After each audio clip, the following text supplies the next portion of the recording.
Zach, first of all, Christmas is always a pretty brutal period. How are you holding up at the end of a lot of football? Good.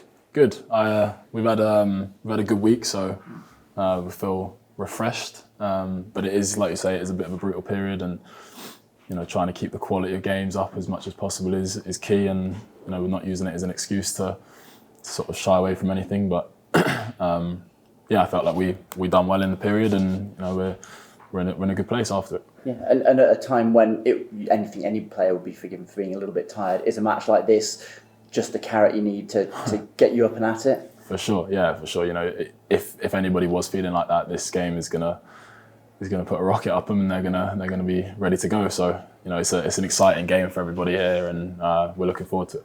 I think it's a match night when the draw came, but when you knew you were going to be facing Premier League opposition and West Ham, I'd imagine that was a pretty buoyant dressing room. Yeah, of course. I remember coming in and being like, so we got buzzing and everyone was happy. And yeah, you want to play the big clubs, you want to play the Premier League sides and test yourself, and I'm excited to do so. Yeah, and obviously you had City last year, and the result wasn't what you wanted, but as an occasion, as a test, was it what you wanted, what you expected?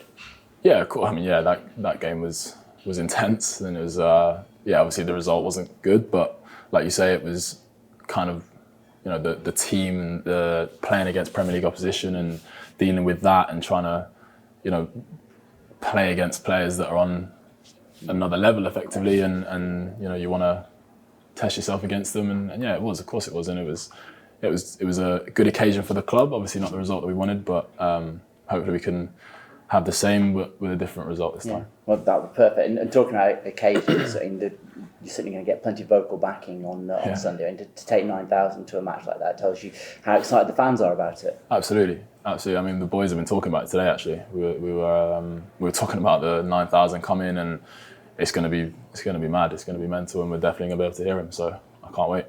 And so, do you? There's obviously a spring in everybody's step, but do you then have to sort of tail yourself off and say, right, I've got to do what I've got to do and not get too excited? Yeah, for sure. The gaffer's big on it as well. Keeping our emotions controlled and making sure we're in the right state of mind and the right frame of mind to be playing at our best. And that's definitely a day where we're going to have to, we know what we're going to do, and we know where we're going to play and who we're playing, but we have to make sure that we're on an even keel come the start of the game. Because certainly at times in the last few weeks, maybe not the last couple of games, but we've started to see a few more glimpses of what you might be capable of as a squad as you're sort of slowly evolving the way you play.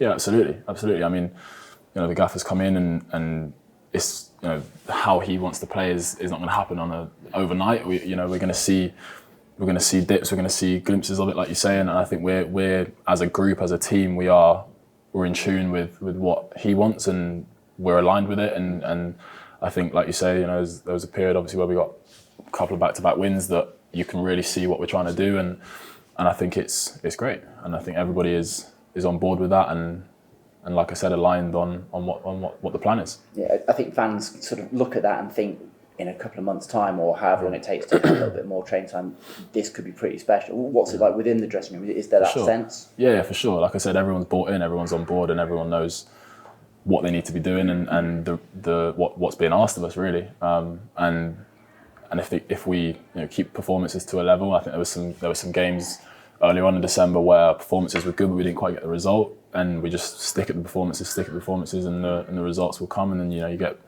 a few back-to-back wins, and you can sort of reap the rewards of what the performances are doing, and if you strip it back even further, the things that he's asking us to do out on the training pitch, and you take that into a game, and it is good. It's very nice, and it becomes infectious when you see the results from the training pitch happen on a match day. So it's good to have that feeling, and we want it more. Yeah. So West Ham, what are you expecting, I guess, from your part of the team?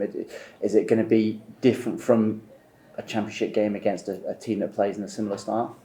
Yeah, of course it is. The players are top quality, and you know that you can't really give them a sniff because it probably will end up in the back of your net. Like I said, like I was saying there, playing against the players effectively at top level, and you want to match yourself up against them, and you kind of don't want to get too caught up on, I'm playing against him.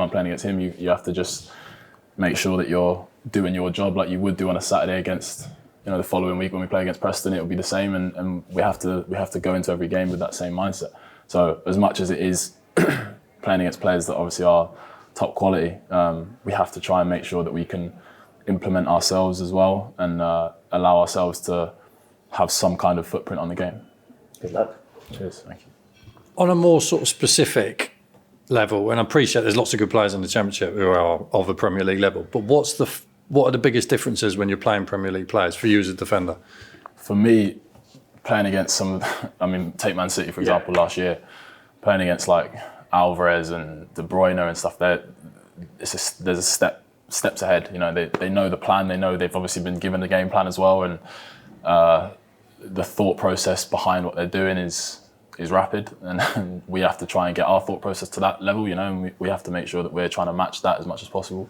Because like you say, there's top quality players in the Championship as well, and we've come up against some this season, and you have to raise your game to that level. So I think it is about that, and also us raising our game as much as possible to step up to it.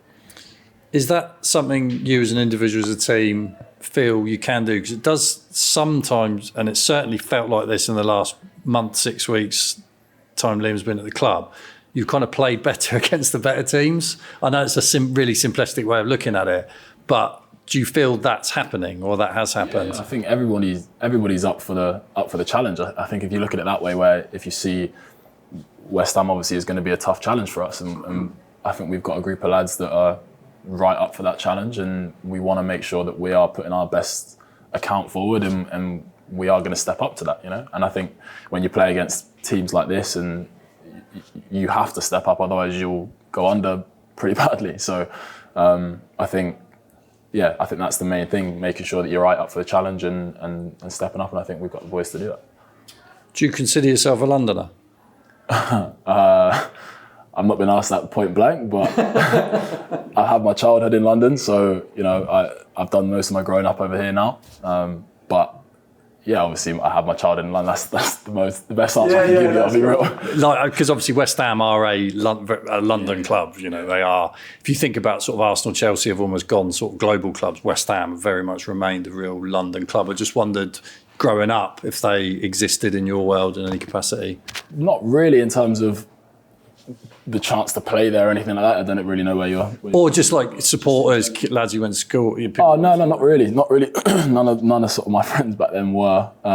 Obviously, we know how big a club they are, and like you say, you have the global clubs in the Prem, and then like they give you that feel of a London club or an English, that sort of vibe. So yeah, obviously it was prominent, but I wouldn't say one of my friends were like big West Ham fans. So there's no like added incentive for me or anything like that, just to go out there and win the game. That's fine. That's good. The stadium, it's a big old stadium. I mean, is that an attraction? Is that something? Of course, yeah. I mean, playing in front of thousands of people is obviously effectively what we would do it for, isn't it? And I've played there before when I was at Aki, and it was my first loan, and I remember playing there, and I think it must have been pretty new to West Ham then as well, and it was incredible. It's massive pitch, massive stadium. It's like, okay, this is a proper ground. We're in a proper game, we're at a proper club, and yeah, it's exciting. Of course, it's playing in front of that many people in a proper stadium like that. It's going to be exciting. You've shown up my lack of research now, but how did you get on in that game? We lost that game, but yeah, we done all right, to be fair, and then Dimitri Payet came on and changed it, as you'd expect. But yeah, it was good. The manager noted over the Christmas the kind of the workload that's been put on the defence. All four of you have played, well, if you include Max as well in that, all five of you have played every game, every single minute. From a playing perspective, what were the challenges of that? It's funny because you kind of get yourself, well, for me anyway, I get myself into a mindset of you just keep it rolling. I can't really describe it in any other way. If I stop to think about, am I tired today? If I stop to think like that, then I will feel it. So I just kind of keep it going, and yeah, it's great to play that much football. At the end of the day, really, that is obviously what we do, and that's why we do it, and we want to play football all the time. It is a busy period. It does take its toll when you do get a day off after, and you think, what should I do today? And you think, I'm not leaving my bed. But it is an exciting time when you play that much football and you know you're going to play that much football. It's exciting. But yeah, I try not to sort of sit and think, how my body feeling today, or how's this going, or I just try and keep the momentum of when's the next game. I'll be honest with you, over Christmas, didn't have a clue what day it was. I was just like, when's the next game, when's the next game, when's the next game, and that's kind of how my mindset was over that period. And it's slowing down a little bit now. You know, that's the busiest period of the year, really. And yeah, you just got to try and keep that mentality going. And how do you kind of reflect on that period? I mean, obviously the points were good. It'd been nice to get a few more at the end, obviously, but the points were good. But like in terms of performances and the progress and the development of the team, I think if you ask anybody in there how we're sitting and how we're feeling after that period, I think, you know, you'd say, yeah, we got a little run together in the middle. The momentum was kind of up and down, but like you say, you know, performances were good, and we have to make sure that we're in a good place from that. We have to take things from that, and I think we will. And you know, the boys have actually put some really good performances in when we maybe haven't got the result we wanted. So we're obviously disheartened we haven't got the result, but you take from that, what do we do well, and we take it into the next game. And I think the boys are in a good place. We're all feeling confident. We're all feeling good, and we have to just take that into what's going to be an exciting game. Thanks, Zak. No worries. Yeah, just wondering, Zak. Can you tell me whereabouts in London were you brought up then? I was born in Peckham, so South London. I had my childhood there, and then moved to Bath, 8-9 years old, and came here. Right, your family was clearly ahead of you at the time, because loads of Londoners are leaving capital city for Bristol and Bath now, aren't they? So Right, yeah. Well, there you go. It's been quite a culture shock, though. Yeah, absolutely. I mean, it was definitely totally different walking into primary school in Bath than it was in Peckham, and yeah, it was a culture shock, but it was life for me. I had no choice, and we cracked on. Yeah, what was Peckham like? I'm trying to. I think of Only Fools and Horses and that sort of stuff. What was it like, sort of growing up there? Yeah, it was tough. I mean, my life there was great. I have very good memories of being in Peckham and sort of watching my brother play football, and we live right by Peckham Rise, so there was obviously a big park there, and we just had a good life. Really, it was fun. It was I can't really say much more on that. But when I moved to Bath, it was very different, but I still enjoyed it, and I think playing for Bath Arsenal and then coming to Bristol City was kind of like that was all my focus really. So it was quite easy to transition, and yeah, it was good. Yeah, and I suppose, so did you have which sort of club dominates Peckham? It's not Millwall, is it? The Millwall was nearby, Palace. Yeah. But Millwall was probably the closest. But I can't say I went to any Millwall games, to be honest with you. Yeah. So yeah. But I suppose growing up in that sort of environment, it prepares you for anything. So going to West Ham isn't going to you're not going to get nervous, are you? No, exactly. And I think, like I said, I've played there before, and I've played against other clubs that are big clubs, and atmosphere will be a little bit touchy, I guess. But yeah, absolutely. Growing up in an environment like that's not going to say I'm never going to get fazed, but it's going to be a little bit easier to adapt in certain scenarios that might be tough. Yeah. What prompted the move then? Was it sort of jobs and that sort of stuff? Yeah, family, parents' jobs. My dad had a job at the uni in Bath. He's still there, and he's a professor, and he moved over. And really? Yeah. So of art, and so we moved over. Brilliant. Yeah. Flipping hell. Yeah. And what about obviously West Ham got some. They're doing really well at the moment, apart from the other night where. Did you watch the Brighton game? I didn't, Right. But we've obviously watched the clips. Yeah. And Yeah, but they take some stifling, don't they? There, so when they get going. Yeah. They seem No, to for be... sure. They're a top club. They've got top players, and obviously they've lost a couple, I think, to obviously Africa Cup of Nations and stuff like that. But they still have a very good team, and they've still got very good players. So we have to be sure we're ready for whatever team is put out. Yeah.